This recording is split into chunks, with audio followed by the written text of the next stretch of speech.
Hello guys, welcome back to another video. As always, I am so excited to have you guys here. You guys have been giving me really good responses to the meal prep videos, and I did a poll on my Instagram and you guys said that you wanted more full meal ideas as opposed to meal shortcuts and ingredient prep, and it was almost a dead split between dairy-free for the week and gluten-free for the week, and I had a bunch of you in my DMs asking me for both a gluten-free and dairy-free prep. One thing I will say is if you are avoiding gluten or dairy, it's so important to know why. I will say that there are times when patients definitely benefit from a gluten-free, dairy-free, or both a gluten and dairy-free diet. But at the same time, we also don't want to be avoiding these food groups unnecessarily, especially when these foods are from high quality sources, prepared properly. They can actually contribute a lot of benefit to a diet. But with that being said, let's just jump right into the video. So I did break them down into a breakfast, lunch, and dinner idea. And of course, they're all high fiber, high protein, whole food focused meals. So for breakfast, I decided to do a salmon and dill frittata. I still wanted to have some sort of carbohydrate source, so I decided to do a gluten-free crust using sweet potatoes. So I just cooked a Japanese and purple sweet potato in the oven. I just roasted it at about 400 degrees until it was soft. And once it was cool enough to handle, I just scooped out the flesh. I saved the skins for leftovers and I added a little bit of salt to taste. This is such a great crust because once the frittata cools down, you get some resistant starch from the sweet potatoes. Plus, I love using purple sweet potatoes. It is so high in antioxidants and polyphenols. It's also delicious. And then I wanted to add in some veggies, and whenever I add in veggies to a egg bake, I always pre-cook them first. You just want to cook out a lot of the moisture. So I did do a leek. I've been trying to get more allium vegetables into my diet. They're so great. They're naturally antimicrobial. They're great for feeding the good gut bacteria, and they have sulfur containing compounds which are so beneficial for your health. So I just started by sauteing that with half of an onion that I had left over. And of course, you guys know me, I love mushrooms, so I did both some white and shiitake mushrooms. One thing I will say is if you are planning to eat this warm, I would keep the mushrooms in. If you're planning to eat it cold and not warm it up in the mornings, I would leave the mushrooms out. I just find that on the days that I had it as leftovers and I didn't heat it up, the mushrooms gave me kind of a rubbery texture. So for the egg base, I did 7 eggs and a little bit of soy milk. You can really use any non-dairy milk you want. You guys know I like using Eden organic soy milk because it's just 2 ingredients, organic soybeans and filtered water. And then I did want to add a secondary protein source, and I thought that I would do salmon. I try and get fatty fish in my diet at least a few times a week. It just really helps with getting enough omega-3s, and most people are not getting enough. Most of us have a really skewed omega-3 to omega-6 ratio, and bringing that ratio back into balance is so important for our health. Ideally, we would want about a 1:1 to 1:4 ratio, and most of us are nowhere near that, and it's so important for immune system health, inflammation, all of those things. I really like using dill with salmon. I think the flavors pair really well together. I also added some salt and pepper, and I just baked that in the oven for about 30 minutes at 375. Definitely want to check and make sure the inside is cooked, but you don't want to overcook it because then the eggs will become tough. Another thing I will say is that if you have muffin tins, I would do this in muffin tins. I just think that is going to bake a lot easier. I did find the outside was a little bit overbaked, the inside was a little bit underbaked, but that's also the joy of just experimenting in the kitchen. This was such a great breakfast to have on hand. Like I said, you can eat it warm or cold. I usually had it with an avocado every morning just to bump up the fiber. But yeah, super delicious.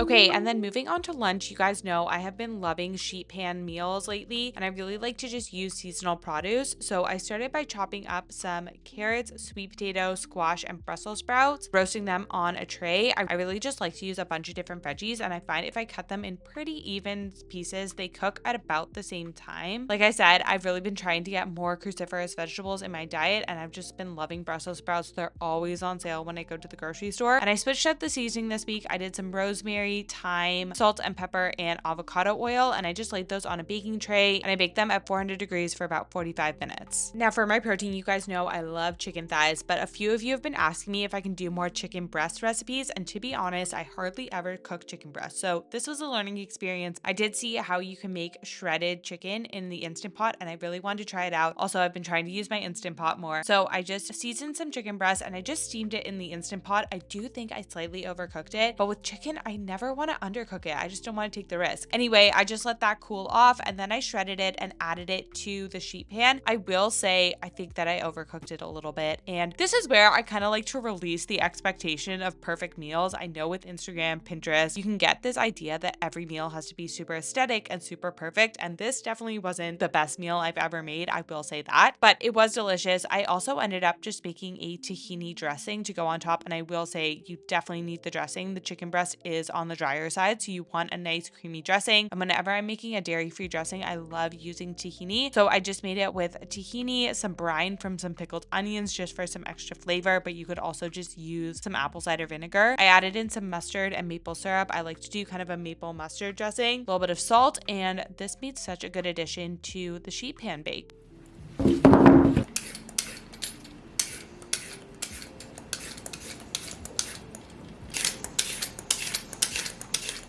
All right, you guys have seen me make a variation of this meal so many times, but it is truly the definition of if it's not broke, don't fix it. And we've talked about this before on this channel, but decision fatigue can really hinder you when it comes to trying to stay on track with your nutrition. And one thing I will say about this recipe is I love how versatile it is. You can really swap out any veggies that you have on hand. You can switch up the spices. You can switch up the grain that you use as a base. For my cooking fat, I used some fat that I had gotten off of some bone broth. And then for my spices, I did turmeric, cumin, coriander, oregano, Ceylon cinnamon, and then I had some fresh ginger that I had frozen for making ginger shots, so I added that in as well. I always just like to let the spices bloom in the cooking fat for just a few minutes. You do have to watch them so they don't burn, but it really helps bring out the flavor. And then I added in my grains of choice here. I did some white rice and mung beans that I had soaked overnight, and then I added in all my veggies. I did carrots, parsnips, and leeks, but this recipe is so versatile. You can really just do 1 cup of grain, 3 to 4 cups of vegetables, and then 3 cups of cooking liquid. Here I did bone broth and coconut milk. If you guys are looking for my bone broth recipe, I did post that on my Instagram. It takes 2 hours in the Instant Pot, 3 ingredients. It turns out super gelatinous every time. I love using it in soups and stews because it's so mineral dense. Plus it adds amino acids like proline, glycine, glutamine that are so good for gut health. And then to make it creamy, I did add in some coconut milk. You can either do this or just add more liquid and do tahini instead right at the end. I also love using that to make it creamy. And then I also just broke in some kombu. Again, it's a sea vegetable. It's super nutrient dense and it adds a ton of flavor. And then for the protein, it's actually a decent amount of protein between the bone broth and the mung beans, but I also added in some shredded chicken. So you have protein from the mung beans, bone broth, chicken. It's also delicious. It's one pot and it makes just a really quick and easy dinner during the week.